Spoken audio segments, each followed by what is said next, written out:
So yeah, we're having a laugh because I'm turning my fan on and off. So to everyone out there, I'm not trying to be Beyonce and be fabulous, with the blowing hair. I get hot. Just to let everybody know. Yeah.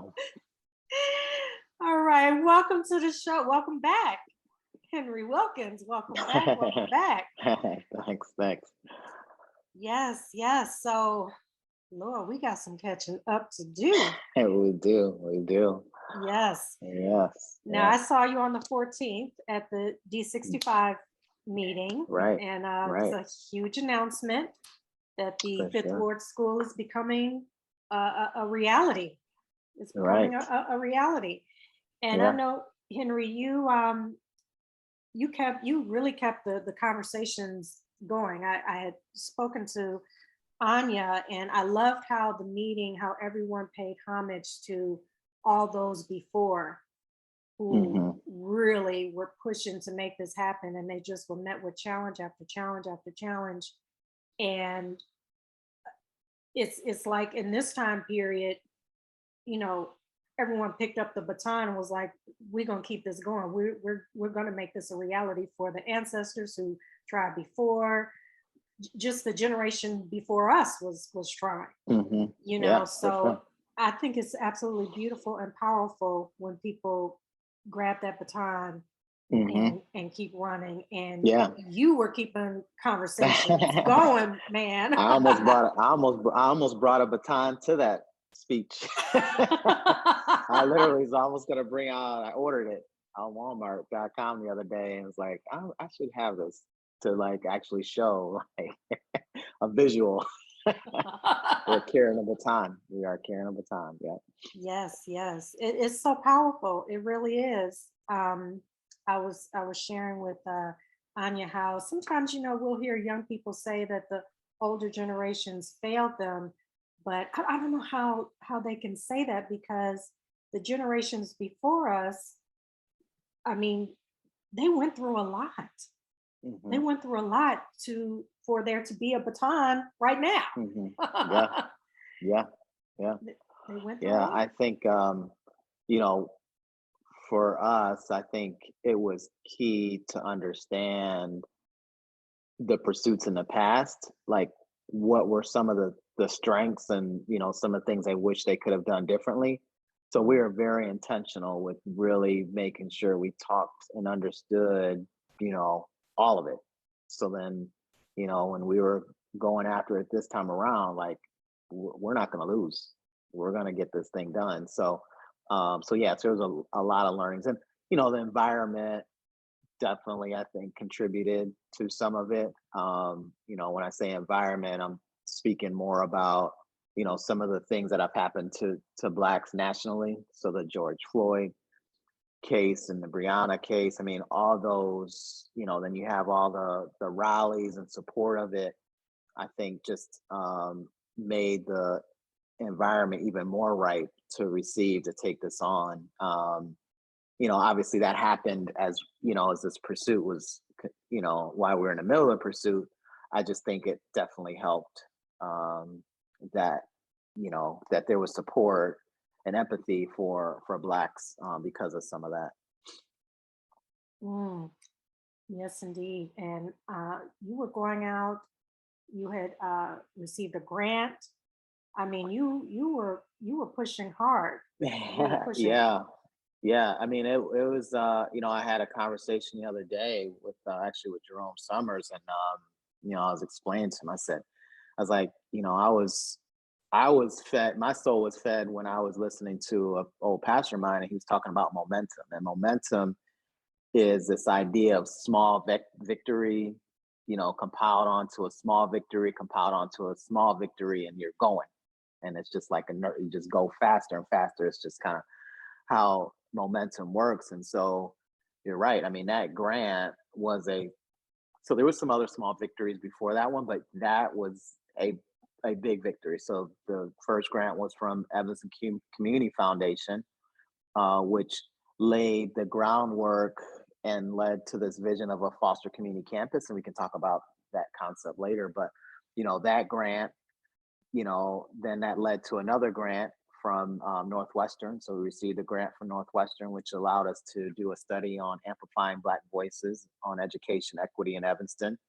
So that was another victory.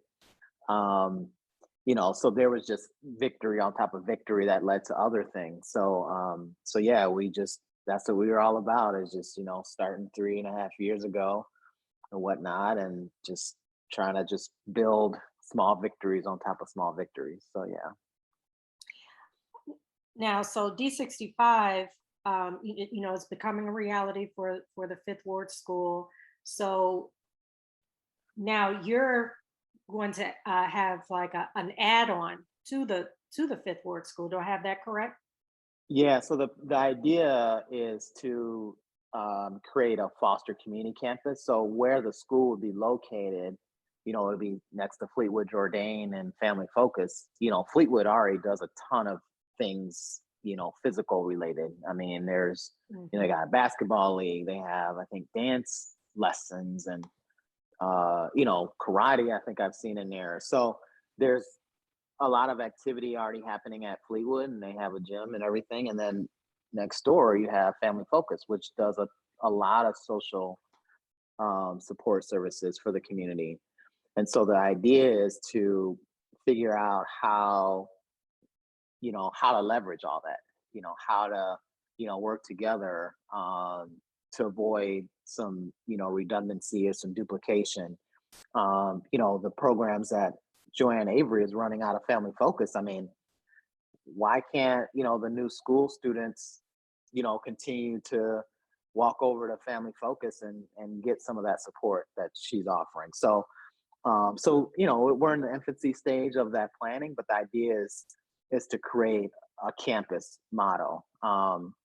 More specifically for STEM school, one of the ideas that we're pursuing actually just was born last week, I would say, was this idea of taking over the entire first floor of Family Focus and potentially the theater to create a STEM hub, if you will, STEAM hub. So you would have, a place for the students at the new school to come over, either during a day, like maybe, hopefully, there's a track that's dedicated to folks that are interested in STEM. So, during the school day, they can walk over to Family Focus, and utilize the STEM, you know, labs and all the features at the Family Focus building, and also be an opportunity for the community to use after the school day is over.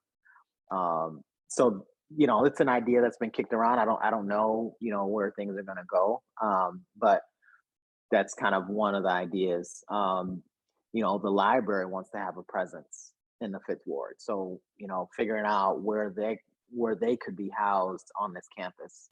Maybe it's the new school building, maybe it's Family Focus, maybe it's Fleetwood. To be determined. But we're trying to figure things out, and sort things out, and hopefully get more clarity along the way. So we're going. So yeah, Well, so we'll see. Yeah, yeah, go ahead. I believe in you, Henry. I believe in you because you have not. We've had so many interviews, you and I, Yeah. and one of the things I always say in our interview is that this man does not stop. He is determined, and I know you were met with challenges. You had pushback from people like, Who does he think he is? He's not from Evanston. He's not a teacher. Right.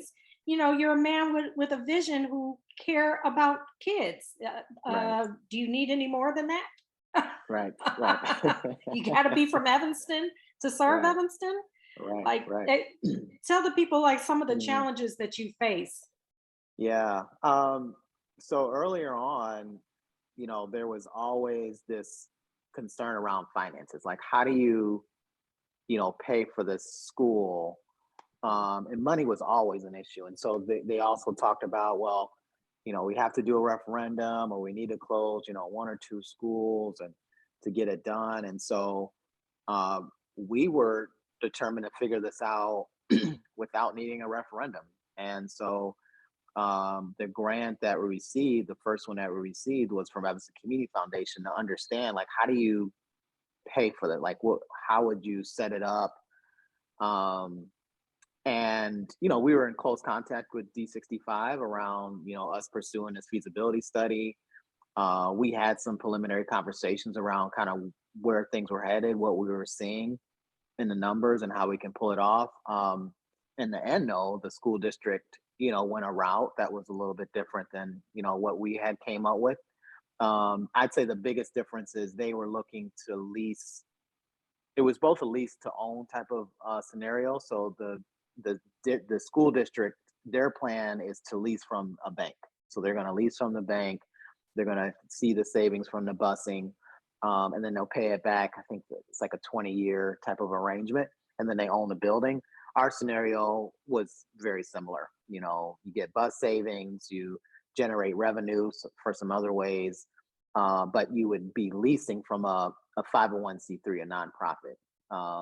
And then you lease over time, and then D65 would own the building. So that was kind of a key difference. Their plan is, like I said, it's almost very close, very similar.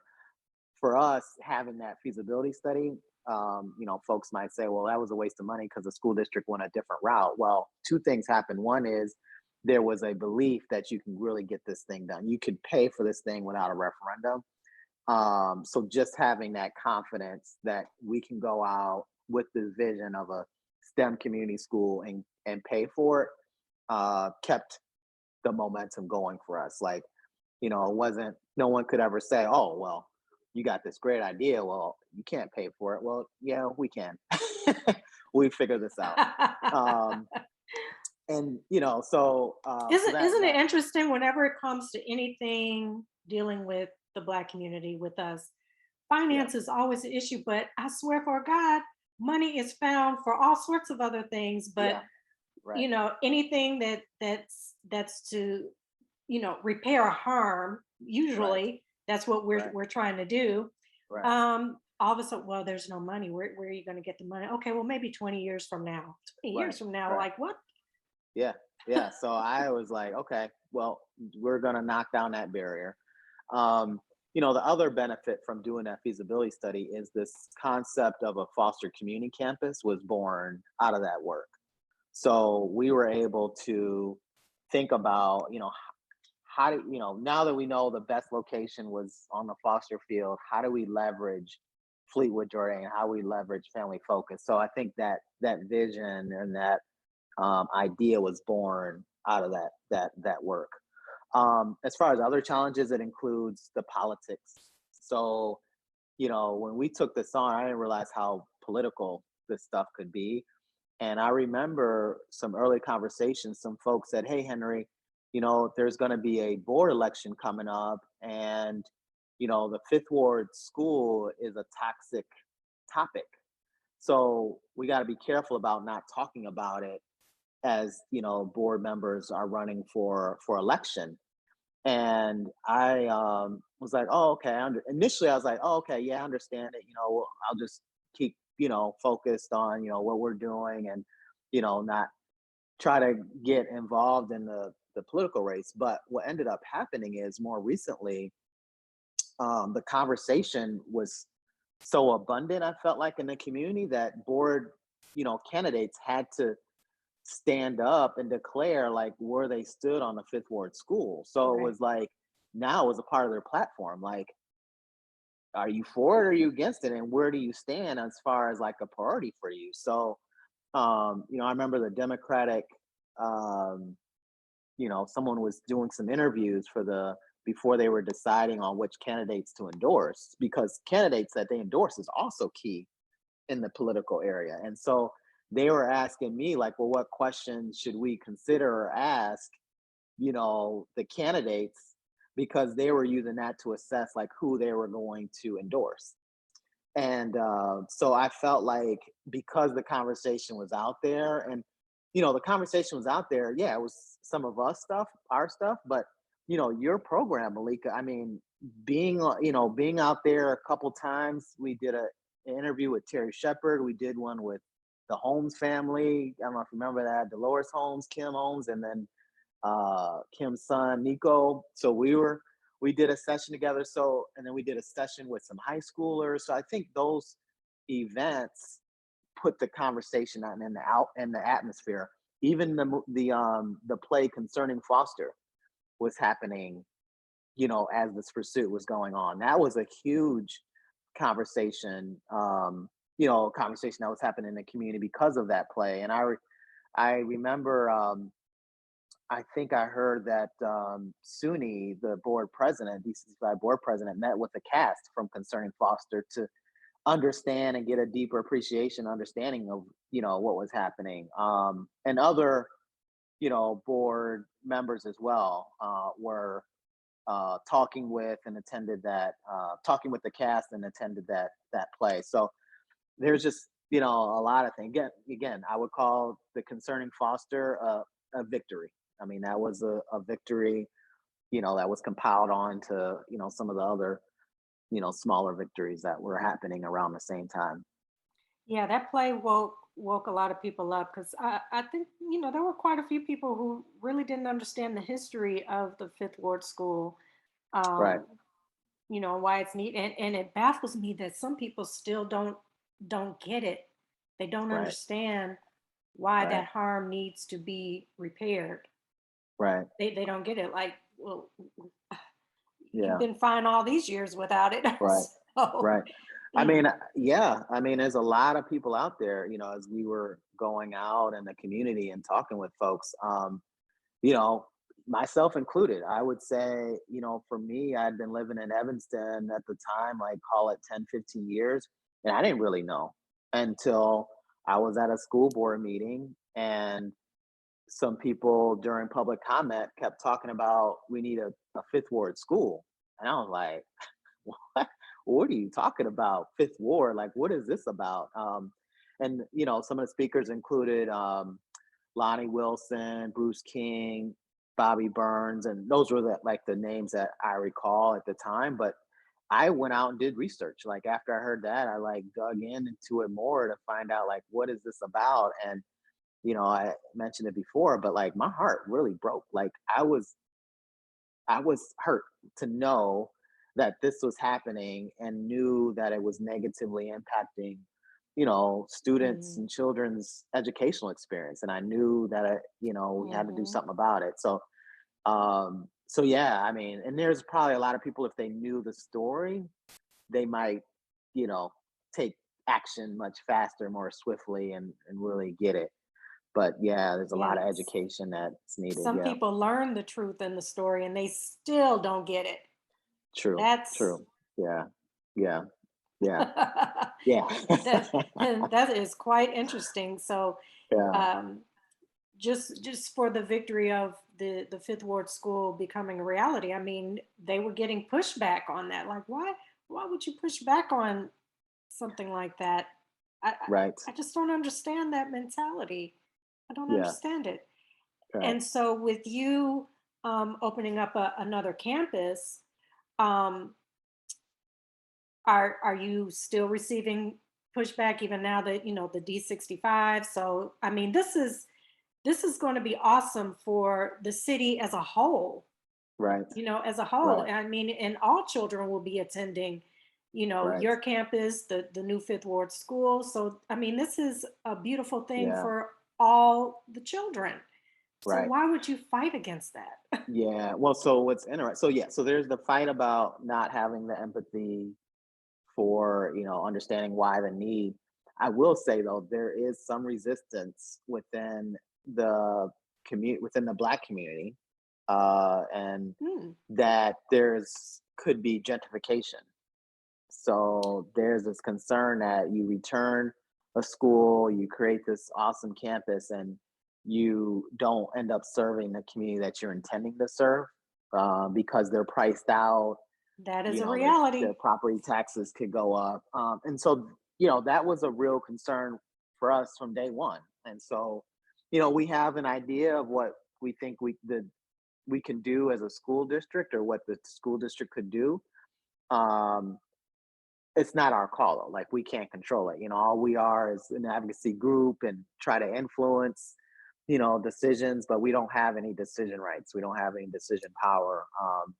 And so, for us, one idea that we think is a winning idea is you make the attendance model similar to King Arts Lab. So if you're familiar with King Arts, what they do is they prioritize families in the Fifth Ward. So if you live in the Fifth Ward, you are given priority, seating priority, and then you make it an open lottery for everyone else. So in this particular case, how you would apply it, the belief is you set aside, you figure out the percent, because not everyone in the Fifth Ward, will want to go to the school. They might want to continue to be bused to wherever they are. They got friends, they're about to graduate, they have established relations. Okay. But you figure that out and you make sure that every family that wants to go to the school has a seat. So you set the percent at whatever it is. If it's 50, 60, whatever it is, you set aside and say, hey, you know what? We're going to prioritize this area. They can go to the school. And if you don't live in this area, you have an equal opportunity through a lottery system. Because if you look at King Arts, the surrounding area, and I would need someone that with, more data to prove this, but I would say that the neighborhood really hasn't changed all that much. And so the belief is that there's going to be natural gentrification because gentrification was happening before the school happened, and it's going to probably happen. But to slow it down, the belief is if you set the school up where folks and families can live wherever they are and still have an opportunity to go to school, that it won't incentivize families to say, okay, I'm going to leave downtown Evanston or South Evanston. I'm going to uproot, leave there. I'm going to go to the Fifth Ward because I want to go to the school. Well, no, you can stay wherever you are and go to the school. So that's our thinking. But again, we don't have the authority. We don't have the power to say, hey, this is the route you should go. The school district will figure it out. I mean, they'll be making decisions and figure things out. There's things, housing policies that could help, with this gentrification situation. I would love it if we could say we build the school and freeze the property taxes for everyone. That would be. I was just having that conversation this morning with Representative LaShawn K. Ford. He was Yeah. talking about how, some families are grandfathered in. Their property taxes do not raise. And I'm like, I don't think Evanston has that. We should have that. Yeah. Now that's some reparations. Freeze the property taxes. So yeah, now Right. that's some reparations right there. And the new Fifth Ward school, that's reparations. You're repairing a harm. And Right. your campus, that is Mhm. reparations. It's all Mhm. together. And if they could freeze the property taxes, because yes, that is, I've heard that people are like, well, now, we're going to get this state of the art school. We're going to get all these new schools built in the Fifth Ward. And it's not going to serve the people that, you know, were fighting for it That was right. all these Right. years. Right. It's going to serve others. And yeah, so that's tragic in itself. So a good way to repair that is to make sure that those families don't have to leave. And one way to do that is to Right. freeze the property Mhm. taxes, Yeah. grandfather them in. If they've been here a Right. certain amount of time, that's Right. reparations. Yeah, yeah. I mean, I don't know how crazy. I mean, it's an idea. Somebody might say, "Oh, Henry, you can't pull that." You know what I mean? I don't really know how realistic it is, but from my mind, I'm like, man, if the sky's the limit, that would be an idea. But I don't know executionally, if that could be pulled off It's or a whatnot. reality So because yeah, state it is a reality though. Representative Ford said that it does happen. That Yeah, can happen. So right. it just really depends on our city council. And Hmm. some people on the city council, anytime anything comes up, raise property taxes. That's the go-to. That is the go-to. Right, No, right, they don't even take time to even consider any other options, get creative, right, especially during the pandemic. It was like, hello. I love that right. Alderman Tom Suffredin was like, "Well, we're in a pandemic. The budget it can't look the same. You can't just Yeah, raise property taxes on people who haven't right, even been able to go to work for almost 2 right, years. What are you talking about?" right, right, right, right, right, right. Yes. Yeah, yeah. Well, that I think if the people really brought that to city council, Yeah, see what happens. That's yeah. reparations. Yeah. Now, I will say the other thing we are doing. So the grant that we received from Northwestern, it was entitled "Amplifying Black Voices on Education Equity." Our plan is to reach out to the entire Black community to understand what do they say about educational redress.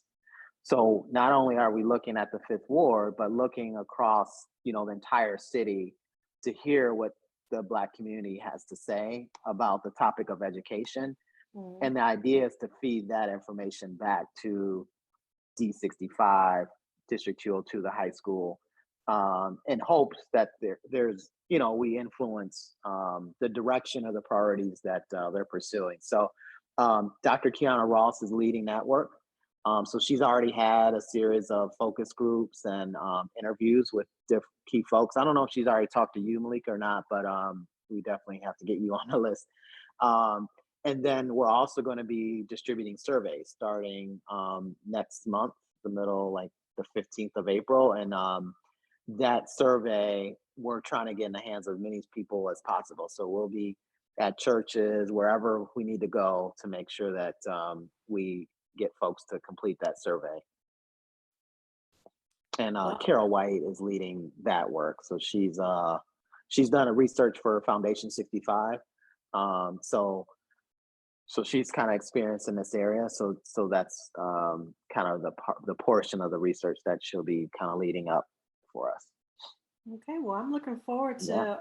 to, all that's developing in the Right. Fifth Ward. It's really, really exciting. I think it was Anya that called it a beacon of light. So one of Hmm. y'all got to name one of these buildings a beacon of light. Because I mean, Building. I think that says it. That says it all. It's a Yeah. beacon of light. Um, Yeah. Yeah. We got to figure out the name of it. I've mhm. already some But people thank have you so kind of. much, Henry, for Yeah. your time. The door is always open here at Yeah. Evanston Live For sure. TV for you, and I'm just really excited. And thank you for never quitting. Thank you for Yeah. never quitting. We pay homage to all those before us, and Absolutely. I want to, what's the saying, give you your flowers now in Hmm. saying thank you for never giving up, never Yeah. giving up, and you're keeping it going. You're holding the Yeah. baton and you are Hmm. running, and thank you. Yes, thank you. Thank you for your platform too. So it's definitely good, yeah, to have you. So Oh, thank you. So yeah. keep us posted. Okay, for sure. Keep us posted. Will All do. right. Okay. Take care. All right, you too. All right. Bye bye. Okay, this is Malika, Evanston Live TV. You all stay tuned. That was Henry Wilkins.